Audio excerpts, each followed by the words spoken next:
Bonjour tout le monde, bienvenue dans une nouvelle vidéo. Vous excuserez la beauté infernale de mes cernes, mais hier j'ai fait de l'insomnie parce que j'arrêtais pas de penser à l'Irlande et je suis très sérieuse. Donc ça donne ça aujourd'hui, puis comme je vais pas me maquiller, je garde ces belles cernes et de toute façon personne ne va mourir. Donc on va revenir au sujet de la vidéo qui est le fameux bilan du mois d'août 2015 que j'ai divisé en deux. Alors j'ai fait deux thématiques parce que sinon j'avais trop de livres.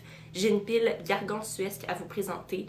J'ai même mis une photo sur Instagram pour ceux qui l'auront vu, sûrement que vous serez d'accord avec moi. Donc j'ai décidé de vous présenter dans cette vidéo-ci uniquement les livres que j'ai loués à la bibliothèque le mois dernier et dans la prochaine vidéo, les livres qui m'appartiennent ou que j'ai empruntés à des amis. Donc sans plus tarder, on va commencer. J'ai quelques romans, j'ai des BD aussi.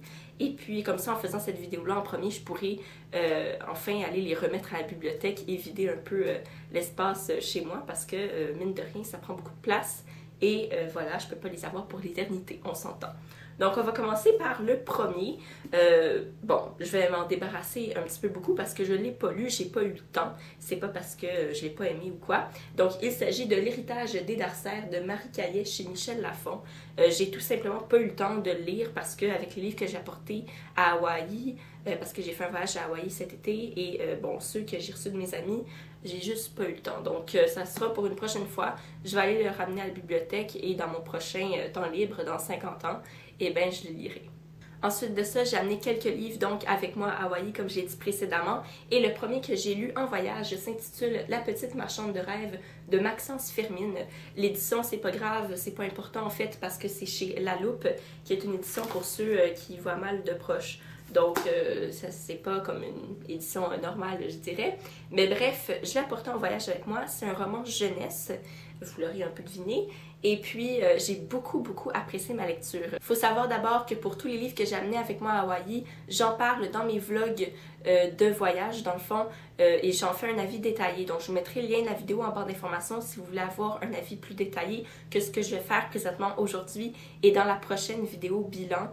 Il y a d'autres livres aussi que j'ai apportés à Hawaï. Donc là, pour faire un petit résumé un peu de l'histoire, c'est celle de Malo, un jeune enfant de 11 ans qui, le jour de son anniversaire, va disparaître du monde réel et se retrouver dans un monde parallèle magique qui s'appelle le Royaume des Ombres, où il y a des ombres et des spectres. Les ombres, c'est ceux qui passent momentanément, temporairement dans le Royaume des Ombres, et les spectres, c'est ceux qui y restent à jamais et qui deviennent méchants et qui veulent faire du mal aux autres. Donc, pour ce faire, il essaye de forcer les ombres à rester au Royaume des Ombres à la place de retourner au monde réel. Donc Malo, en arrivant au Royaume des Ombres, se met dans le pétrin et il va avoir l'aide de cette jeune fille ici qui s'appelle Lily et qui est une marchande de rêves littéralement. Elle vend des rêves, des cauchemars et il y en a de toutes les couleurs en fait. Donc avec l'aide de Lily, ils vont tenter de sortir Malo du pétrin et comment ça va se faire, c'est qu'ils vont faire plusieurs rencontres. Ça me fait penser un peu à une chasse au trésor où Malo et Lily vont rencontrer des personnages, une à la suite de l'autre, qui vont leur apporter une certaine manière de voir la vie, certaines valeurs. Donc ça fait de La petite marchande de rêve un livre super original avec une très belle écriture. Maxence Firmin écrit joliment, c'est poétique, c'est fluide et voilà, j'ai eu beaucoup de plaisir à lire. Les répétitions sont juste assez courantes pour que l'enfant qui lit ce livre-là se souvienne de ce qu'il doit se souvenir pour continuer la suite du livre et pas oublier des éléments importants. Donc c'est vraiment chouette. Les personnages sont colorés, caricaturaux, mais pas stéréotypes non plus. Donc il y a un des personnages par exemple qu'ils vont rencontrer, qui va devoir les aider, qui... On penserait déjà le connaître, hein, nous, adultes qui lisons ce livre-là. Ah oui, c'est tel genre de personne. Mais en fait, non, un revirement de situation, cette personne-là, justement, c'est elle qui va apporter une belle manière de penser et de manière tout à fait inattendue. Donc, très beau roman jeunesse, très original. J'ai appris qu'il y avait une suite, donc je la lirai pas tout de suite par contre parce que j'ai d'autres livres à lire qui sont plus pressants, disons, que j'ai déjà en ma possession. Mais sinon, ouais, j'ai beaucoup apprécié. Tout juste avant de partir à Hawaï, donc un petit retour dans le temps, j'ai commencé Animal, la malédiction de Boucle d'Or de Victor Dickson chez Gallimard Jeunesse, qui est donc une réécriture du conte de Boucle d'Or.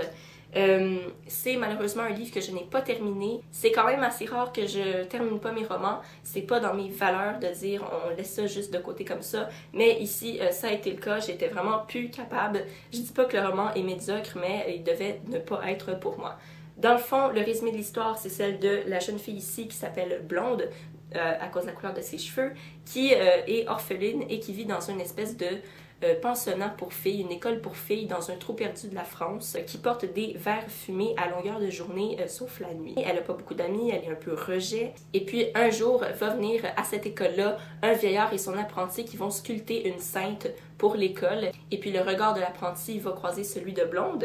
Et là, va se créer un certain lien amoureux entre les deux, pas besoin de parler et tout. Et peut-être à cause de cette rencontre-là, tout va débouler et Blonde va être amenée un jour à enlever ses lunettes de verre fumé.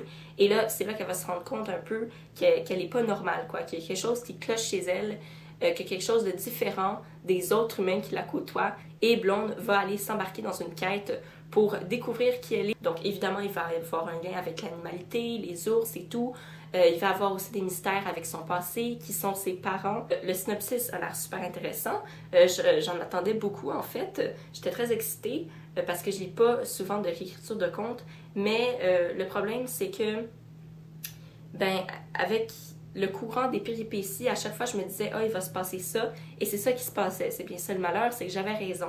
Donc j'étais tout le temps en train de deviner ce qui se passait, et puis ça m'a comme découragée au fur et à mesure. Puis je trouve qu'il y a beaucoup de longueur. Là, je trouvais que ça stagnait un petit peu, puis que c'était trop simple. Donc ça m'a beaucoup découragée en fait, puis j'ai perdu ce goût-là de savoir la suite en fait. Il n'y a aucun personnage qui vraiment a éveillé ma curiosité. Je me suis attachée à personne. Donc c'est juste... Ça a juste tombé à l'eau. Et puis, en partant à Hawaï, je voulais pas l'amener avec moi, donc j'ai juste arrêté de le lire tout court. Alors, malheureusement, pour moi, c'est un flop, mais je vous le conseille tout de même, hein, si vous aimez les réécritures de contes et tout. C'est pas un roman médiocre, c'est juste que, pour moi, peut-être à ce moment-là, c'était pas bon, donc ça arrive. Maintenant, on tombe dans les bandes dessinées que j'ai lues tout juste avant de partir en voyage. Donc, la première que je me suis empressée de lire dès que je l'ai louée, c'est Thorgal, la bataille d'Asgard de G. Rosinski et I. Sente chez Le Lombard. Donc, ça, c'est le dernier tome ou le tome le plus récent de la série principale Thorgal. Après ça, il y a les séries en extension du monde de Thorgal, voilà. Donc, voilà, j'avais pas lu ce volume-là, qui est comme un peu la clôture de la série. J'ai beaucoup aimé, comme d'habitude, j'ai retrouvé cette fois-ci le fils de Thorgal. C'est pas un punch, là, il y a vraiment des focus sur plusieurs personnages de la famille de Thorgal au courant de la série. J'ai retrouvé le beau dessin qu'il y a dans ces BD-là, j'adore ça. Les personnages mythologiques également. Mais les dessins, vraiment, c'est quelque chose que j'aime beaucoup. J'essaie de vous en donner des exemples, comme ici. Je trouve ça tout simplement magnifique. Voilà, donc les paysages, comment les femmes sont dessinées aussi, je trouve ça tellement beau, tellement artistique et captivant. Donc, beaucoup aimé retourner dans ce monde-là et j'ai hâte de commencer en fait les mondes de Thorgal. Ensuite de ça, j'ai retrouvé une autre BD que j'ai découverte au secondaire et que je n'avais jamais terminée parce que je crois que soit la suite n'était pas publiée ou à la bibliothèque de l'école, on n'avait pas le dernier tome, quoi. C'est quand même un peu important. Donc, bref, j'ai lu Luna, le tome 5, Le cercle des miroirs de Chris et Keramidas, et ici c'est écrit en gros conclusion du cycle. C'est publié chez Le Soleil. Donc j'en avais parlé un petit peu dans mon book haul du mois passé, un peu la thématique de cette bande dessinée-là. Donc je vous mettrai le lien de la vidéo en barre d'informations comme toujours. Ici on est dans un univers de légendes autochtones, dans les totems, hein, avec le loup, dans la spiritualité en contact avec le monde terrestre. Tous des thèmes que j'aime beaucoup, beaucoup. Sinon, j'ai beaucoup aimé ma lecture. J'étais moins emballée qu'au moment où je lisais et que j'étais au secondaire. Peut-être parce que j'ai plus vieilli que la BD, peut-être que je suis trop vieille, peut-être que je suis plus le public cible. Mais je pense pas que ça a de l'importance en fait, ça. Je pense que j'aurais pu l'aimer pareil, mais je sais pas. J'étais moins emballée, mais c'était tout de même une très bonne BD, une très bonne conclusion aussi. Puis je me souviendrai toujours de l'excellence des premiers tomes, puis de moi qui était juste immergée dans ces tomes-là. J'ai beaucoup aimé. Donc, enfin, j'ai terminé, puis au moins ça boucle la boucle. L'avant-dernière bande dessinée que j'ai à vous présenter s'intitule Vénus H. Il s'agit ici du tome 1 Anja, écrit et dessiné par Dufaux et Renaud, publié chez Dargaud. Donc ici, on est dans la thématique des prostituées de luxe, donc un peu à la manière des geishas, dans un certain sens, où ces dames-là sont très cultivées, savent parler, séduire, ont beaucoup de connaissances, mais à la fin de la journée, il faut qu'ils aillent au lit. Donc les geishas, je pense que c'est cette partie-là qui est comme exclue. Dans cette bande dessinée-là, à chaque tome, on va suivre une prostituée différente. Donc ici, on suit le parcours de Anja, qui un jour reçoit une mission spéciale en plus de son travail régulier, qui est de séduire un homme pour le détruire en fait par la suite. Elle doit faire ça pour les employeurs secrets, mystérieux qui l'emploient.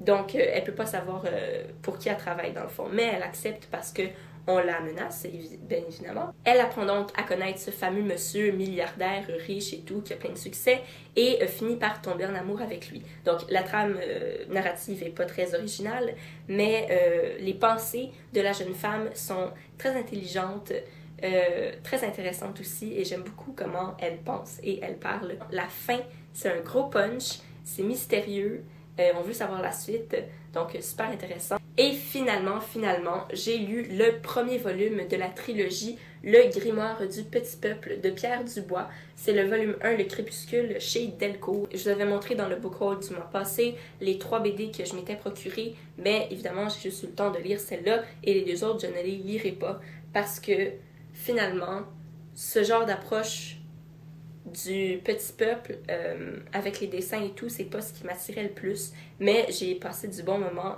avec ce tome-ci dans le fond.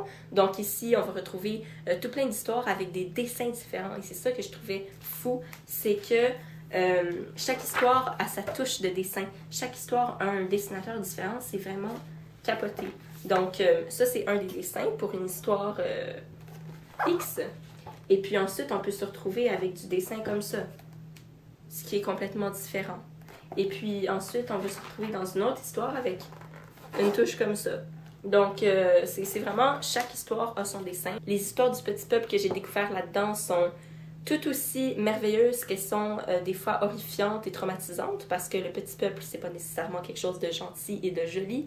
Et même ici, je trouve qu'il y a un manque de nuances, parce que tous les petits peuples qu'on rencontre là-dedans, ils sont dangereux, menaçants, pas jolis, méchants.